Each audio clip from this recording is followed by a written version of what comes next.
It's 7:31 right now. Dozens of protesters taken into custody after trying to gain access to ICE holding cells. Among them, elected officials, including New York City Public Advocate Jumaane Williams, who is here this morning to talk about it. So good morning to you. Thanks for being here. Good morning, Warren. Thanks for having me. So let's talk about the reasoning behind it all, right? There was this decision, the judge's ruling on Wednesday regarding protecting detainees, right?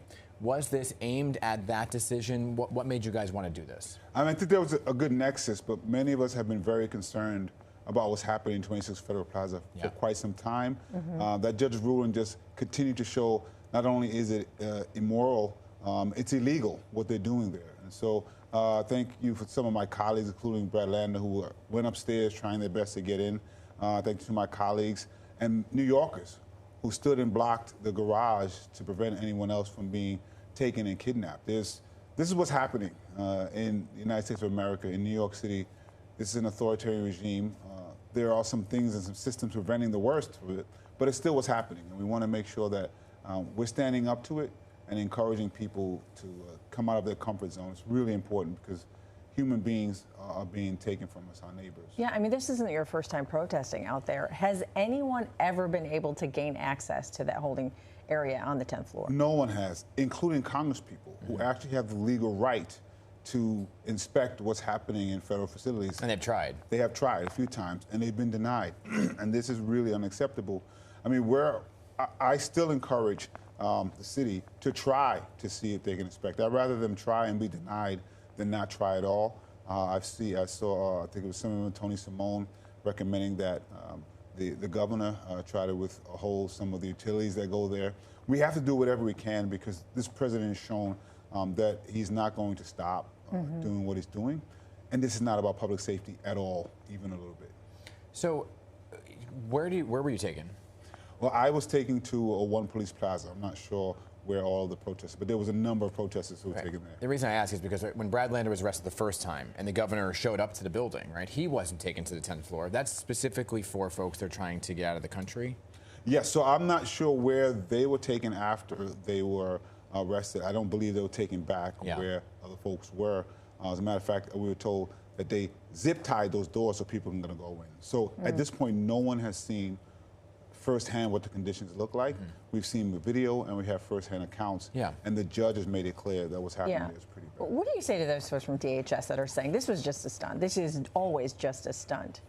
First of all, civil disobedience, you can call it whatever you want to, but it works. It's working. Civil rights movement, it's working any movement around the world where people are saying, you are trying your best to take away the power that we have to raise these issues and push back, and we're not going to let that happen.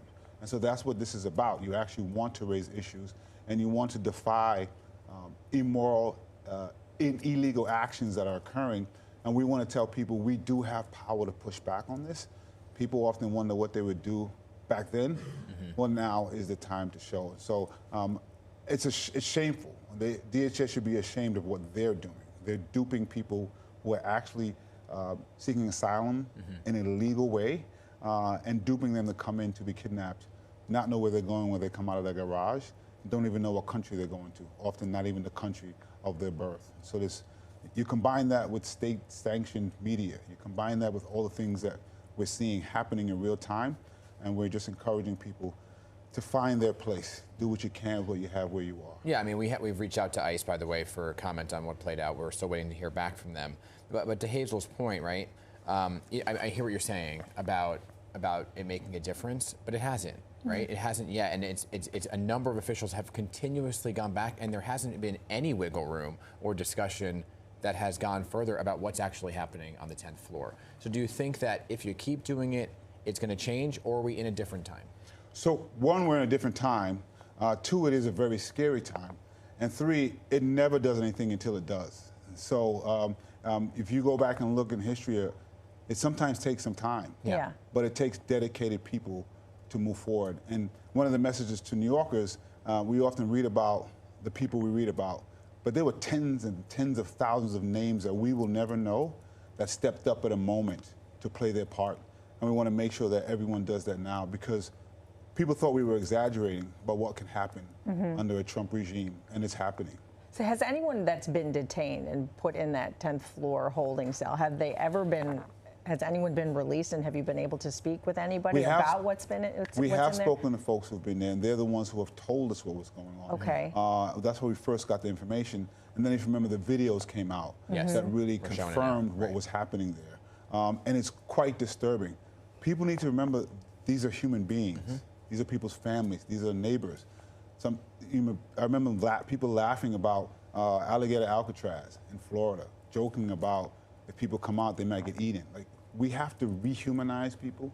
Bad things happen when we allow leaders to dehumanize entire communities. And we have to remember, this is not the murderers, gang members, drug dealers, who also, I don't know if they deserve to be eaten in an alligator Alcatraz, but that aside, this is not that. We actually know that these folks, many of them have no connection to criminality, have no connection to even being charged. Many of them are going through the legal process of seeking asylum here, and they're being duped to come into court to be taken. Can the mayor do anything? I believe one of the things the mayor can do is be more forceful in speaking up. You had two of the three citywide elected officials stepping up. He needs to do more so that people can hear him speaking and use his powers to at least attempt to do some things, even if he's denied. Public advocate, thank you so much for taking the time to be with us this morning. Appreciate it.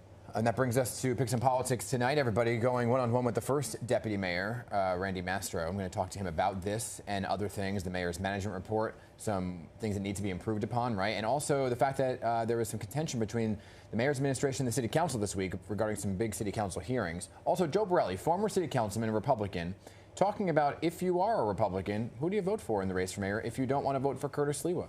We're going to talk to him about that tonight on Picks in Politics at 6:30 p.m.